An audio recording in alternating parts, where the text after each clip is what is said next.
পেনশনে বিশেষ সুবিধা। চলতি বছর পেনশনারদের ইনক্রিমেন্ট সহ কত টাকা মাসিক পেনশন বৃদ্ধি পাচ্ছে আজকের এই ভিডিওতে আপনাদেরকে জানানোর চেষ্টা করছি। ভিডিওটি সকলের জন্য গুরুত্বপূর্ণ, অবশ্যই প্রথম থেকে শেষ পর্যন্ত দেখার জন্য অনুরোধ করছি। Pension increment and special benefit 2026 বিশেষ সুবিধা প্লাস ইনক্রিমেন্ট সহ পেনশনারদের কত টাকা বাড়বে আজকের এই ভিডিওতে আমরা আপনাদের টোটাল বিস্তারিত তথ্য জানানোর চেষ্টা করব। অতি দ্রুতই প্রকাশিত হতে যাচ্ছে নবম পে স্কেল গেজেট এবং এই গেজেটে পেনশনভোগী যারা রয়েছে তাদের কি কি সুযোগ সুবিধা বৃদ্ধি পাচ্ছে আজকের এই ভিডিওতে আপনাদেরকে জানাবো।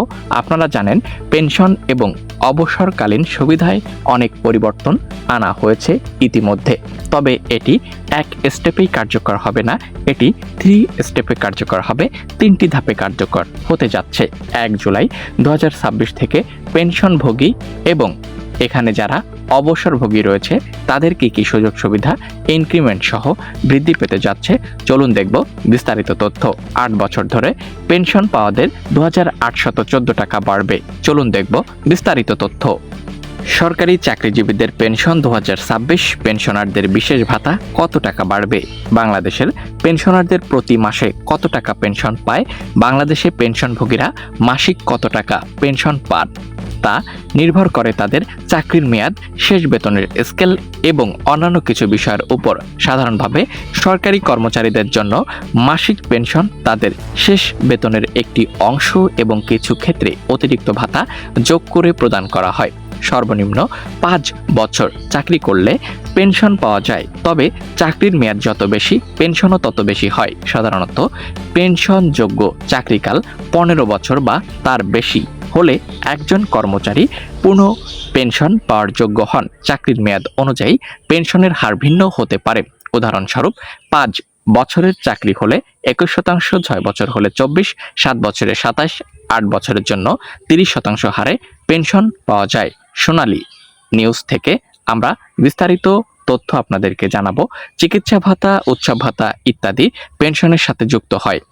সর্বনিম্ন পেনশন বর্তমান এবং সর্বনিম্ন মাসিক পেনশন 3000 টাকা নির্ধারণ করা হয়েছে কিনা এবং পে স্কেলে পেনশনভোগীদের সকল সুযোগ সুবিধা নিয়ে এখন আমরা আপনাদেরকে দেখানোর চেষ্টা করব। কর্মচারীদের সুবিধা 2026, এখানে আপনারা দেখতে পাচ্ছেন পে স্কেলে বাড়ছে পেনশনভোগীদের আর্থিক সুবিধা। সকল গুরুত্বপূর্ণ তথ্য নিয়ে ভিডিওতে আলোচনা করার চেষ্টা করব। অবশ্যই যারা চ্যানেলের নতুন দর্শক আছেন শেষ পর্যন্ত দেখবেন। নতুন বেতন কাঠামোতে সরকারি পেনশনভোগীদের জন্য বড় ধরনের সুবিধা বৃদ্ধির প্রস্তাব ইতোমধ্যেই করা হয়েছে। সরকারি চাকরিজীবীদের পাশাপাশি পেনশনভোগীদের পেনশনও উল্লেখযোগ্যভাবে বৃদ্ধি পেতে যাচ্ছে। অর্থ মন্ত্রণালয় সূত্র এমন তথ্য নিশ্চিত করেছে। সূত্রমতে বিশেষ করে যেসব পেনশনভোগী বর্তমান মাসে 20,000 টাকার কম পেনশন পান তাদের পেনশন প্রায় 100% বৃদ্ধি পাবে। সূত্রমতে মাসে 20 থেকে 40,000 টাকার পেনশন 75% বৃদ্ধির সুপারিশ করা হয়েছে, আর 40,000 টাকার বেশি হলে বাড়বে 55% পর্যন্ত। 75 বছরের বেশি বয়সী পেনশনভোগীদের চিকিৎসা ভাতা এখানে সুপারিশ করা হয়েছে 10,000 টাকা। 55 থেকে 74 বয়সীরা পেতে পারেন 8,000 টাকা।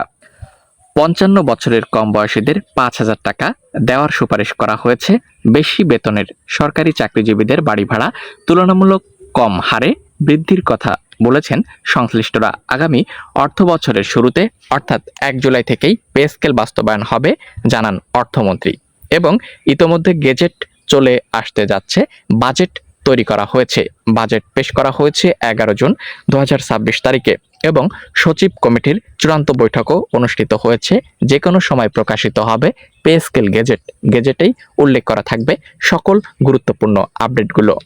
পেনশনভোগী এবং অবসরকালীন যে সকল সুযোগ সুবিধা বৃদ্ধি পেতে যাচ্ছে এগুলো গেজেটে নির্দিষ্ট হারে উল্লেখ করে দেওয়া থাকবে বা এখানে বিস্তারিত সকল দিক নির্দেশনা প্রদান করা হবে।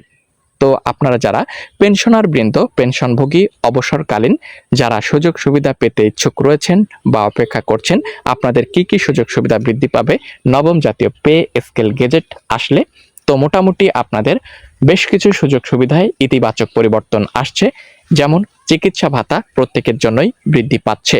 এছাড়াও যদি কেউ দুরারোগ্য ব্যাধিতে আক্রান্ত হয়ে থাকেন তাদেরও কিন্তু এককালীন ঋণ নেওয়ার সুযোগ থাকবে। পাশাপাশি গেজেট যখনই আসবে তখনই বিস্তারিত জানতে পারবেন। এবং যারা এমপিও শিক্ষক কর্মচারী স্বায়ত্তশাসিত প্রতিষ্ঠানে চাকরি করছেন তারাও নির্দিষ্ট হারে পাবেন পে স্কেল সুবিধা। বিস্তারিত জানাবো নেক্সট ভিডিওতে।